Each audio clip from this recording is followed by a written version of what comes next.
From Hollywood, it's time now for Johnny Dollar. Ready with your call to Mr. Pearson in Hartford, Connecticut. Oh, thanks, operator. Hold on, please. Go ahead. Hello? Hello, Johnny? Yeah, I got your wire. Hold up payment on the Abbott claim? that's right. Anything wrong? I haven't talked to Abbott yet. The people I have talked to are all wrong. The veterinarian who handled a horse, a secretary in Abbott's office, and an office manager he fired. There's something cockeyed around here. Any ideas? Not yet. Okay. We'll hold up the claim on your say-so, and if there was anything wrong about that horse's death, you better find out about it. No.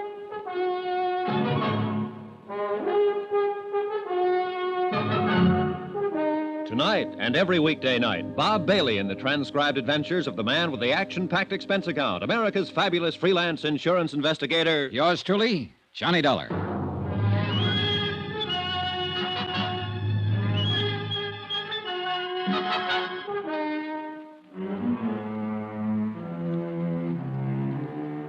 Expense account submitted by Special Investigator Johnny Dollar to the Universal Adjustment Bureau, Universal Building, Hartford, Connecticut.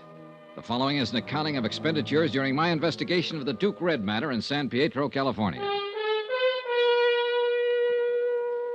Expense account item 3, 48 cents, postage. I sent a registered letter containing a copy of Dr. Gorey's injury report on the racehorse Duke Red to a veterinarian service in Cleveland, asking them to verify the extent of injuries to the animal. Item 4, 25 cents, toll call to the Abbott's ranch outside of San Pietro. Whoever answered the phone told me that Mr. Abbott was busy somewhere in the grounds. I didn't bother to leave my name. Instead, I drove right on out. The Abbott breeding farm was complete with white fences, rolling green hills, bluegrass, and a stately old colonial residence set at the end of a long roadway among towering trees. From the porch of the house, I was able to see the stables and a trainer working with a horse out on the ranch track.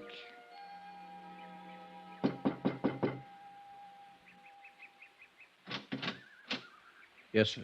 Good morning. Good morning. My name's Johnny Dollar. I'd like to see Mr. Abbott, please. Yes, sir. Come in, please, sir. I'll try to find Mr. Dollar. You want to wait here, sir? Thank you. He left me standing in one of the biggest living rooms I'd ever seen in my life. I took a plant in front of the fireplace, lit up a cigarette, and began to look at the pictures and statues of racing horses lining the mantelpiece. Pretty soon, things started.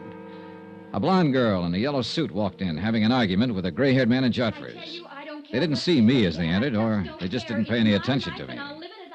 You aren't old Pardon? enough, strong enough, or have brains enough to live as you please. I forbid Oh, you I to... know what you're going to say. Oh, that stuff about how you forbid it and it can't go on. Well, let me tell you, it can go on just as long as I want it to go on, and I don't care what you do. Now, you listen to me, young lady. As long as you're in this house and under this roof, you will conduct yourself according to the way I dictate. Dictate? Yes. Who are you, Hitler or somebody?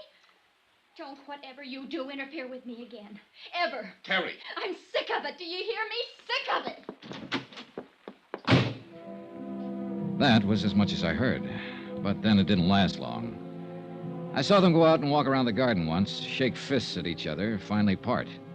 He disappeared up a narrow stairway. And then, about a minute later...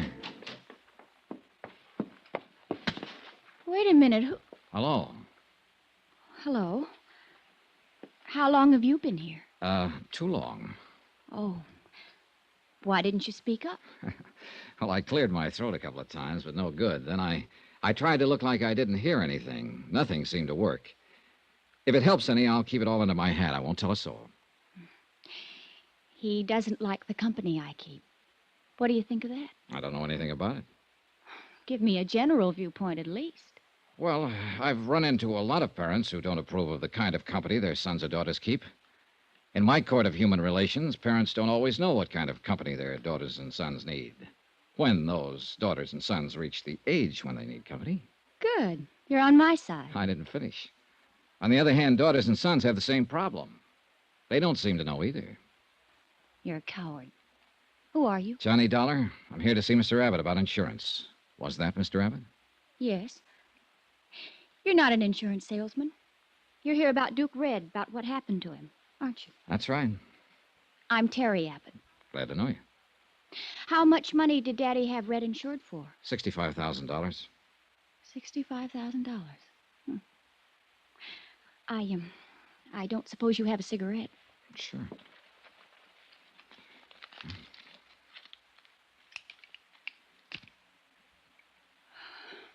Thank you.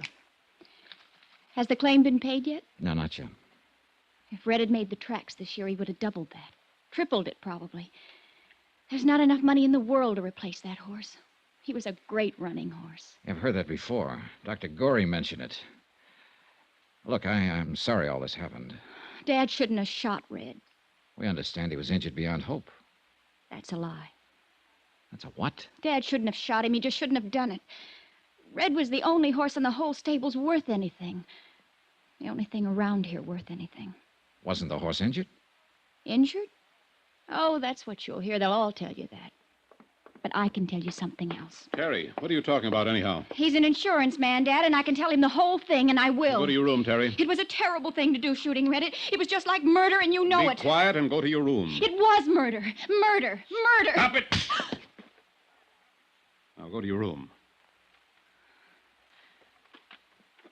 Thank you for the cigarette, Mr. Dollar.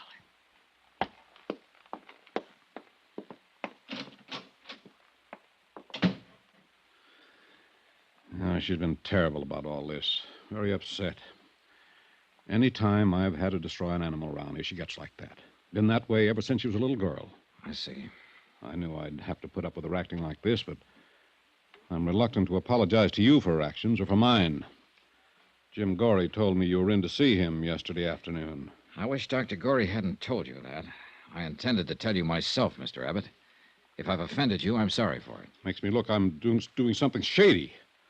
You could have come right to me instead of going to Dr. Gorey. I tried to. You were out. Then you could have waited till I came in. If this is the way that insurance company operates, I might have to find a different one. Look, Mr. Abbott, there's quite a bit of money at stake here. We have to go to everybody during an investigation. Dr. Gorey ordered the horse destroyed. It seemed very reasonable to go to him and ask why he took that action. We want to know all the circumstances. If you talk to Gorey, you know them. Why are you bothering me? What do you want? I want all the information you can give me about the accident. The time, date, people who saw it, exactly what happened, where it happened. Do you always handle a case this way? It's the way I'm handling this one. I don't like it very much, sneaking around behind my back. No matter what you think of me or my methods, Mr. Abbott, I'm the man assigned to handle this claim. My report has to be completed before the matter can be settled. They don't know what they're doing, sending a man like you out here. You filed a claim. What did you expect? A little decency and respect and courtesy. That's what I expected. That fool Monroe filed the claim. I understand he had power of attorney as your office manager to do that. Well, he did it too soon. I would have waited until things calmed down around here a bit. What do you mean? Well, you saw how my daughter acts. Losing a fine racing animal like Red can have a bad moral effect on the entire ranch. That's what I mean. Monroe didn't use his head. So you fired him? Well, that's one of the reasons, yes. Another reason is I don't like him. Never did like him. But what business is that of yours? Are you here to accuse me of something? Mr. Abbott, we'll pay off your claim when we're satisfied the circumstances were proper. We're not satisfied now. Let's discuss those circumstances. I'm not afraid of you, Dollar, or your insurance company. I don't like you snooping around my office in town, talking to my friends about me, talking to my daughter about me. No man would. If I don't get my information from you, Mr. Abbott, I'll get it somewhere else. That'll drag this whole matter out. What I've seen of you so far and what information I do have isn't exactly in your favor. I don't like that kind of talk. You don't seem to like anything about this. Now, how about it? Do we keep this up or do we get down to business? The trainer was bringing Red back from his afternoon exercise. Outside the stall, Red got scared. A mouse or something. He reared back and jammed into the blade of the tractor we use out on the track. It cut into his Achilles tendon, hamstrung him. When Dr. Gorey got here, he said that Red didn't have a chance, so I shot him. I'd like to talk to the trainer. What's his name? Tom Warner. Where can I find him? He isn't around anymore. I fired him right then and there. Told him to get off my property and stay off. Where'd he go, Mr. Abbott? I don't know. He took his things and cleared out as fast as he could. He knew better than to hang around here. Well, what do you mean by that? What I said. He knew better. That's what I mean. Well, I'll have to find him and talk to him. Who else was there when it happened? No one. Just me. The rest of them were up at the house having dinner. No stable hand, chore boy? I just told you. No one. How about right afterwards? I went to the office in the stable and called Dr. Gorey. Before or after you fired Tom Warner? After I fired him. You were there alone with an injured horse. You didn't call up to the house for help, send for anyone up there. You went in and called Dr. Gorey? Yes, we handled it together. Any objections? It would have been better. Perhaps we could have avoided all this unpleasantness if you'd left the remains for us to examine. Dollar. I've got maybe 150 head on this farm. Now and then accidents happen. If one of my stock is dead, I get rid of it as fast as I can with as few people as involved as possible. I do that for a number of reasons. That's the way I operate. Nevertheless, you were aware the insurance company would ask you for proof of loss in this matter, and if The you insurance company does not run my farm. I run a dollar, and I take orders from no one. Look, I'm trying to tell you the problem we face. We have no carcass to examine. Therefore, we have to ascertain the facts from other sources. Did your daughter see any of this? The accident or destroying the horse? Terry. Yeah. Of course not. You mean those crazy things she was saying when I walked into the room? Well, in view of the crazy circumstances, what she was saying might be worth listening to, Mr. Abbott. Huh. I had the impression that she saw the accident. Pipe dreams. She wasn't even around. I'd like to talk to her just the same. Cully! Cully! You talk to anybody you like, Dollar. I don't care. But I hope you made notes today because you've already got all the information you're going to get from me. Yes, sir, Mr. Abbott. Yes, sir. Cully, I want you to look at this man. Yes, sir. His name's Johnny Dollar. Yes, sir. If he comes knocking at this door again, if he even comes to the front gate, if you see him on the grounds ever again, throw him out. I don't want him around here.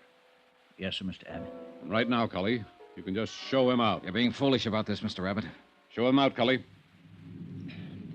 This way, Mr. Dollar, sir. Never mind. I can find my own way.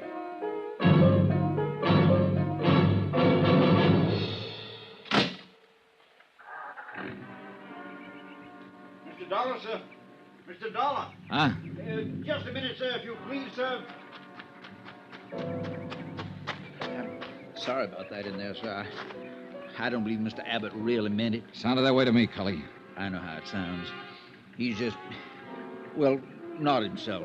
You understand, sir. Not quite, no. Losing the horse and all. Sounds to me more like he's losing his mind. Does it, sir? Huh? Do you think Mr. Abbott's losing his mind? Do you? Yes, sir.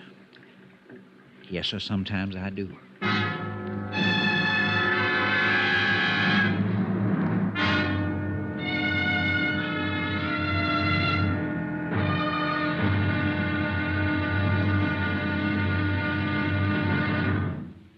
Now, here's our star to tell you about tomorrow's intriguing episode of this week's story. Tomorrow, the whole case starts to fall apart like a man full of bullet wounds, which is just about the case. Join us, won't you? Yours truly, Johnny Dollar.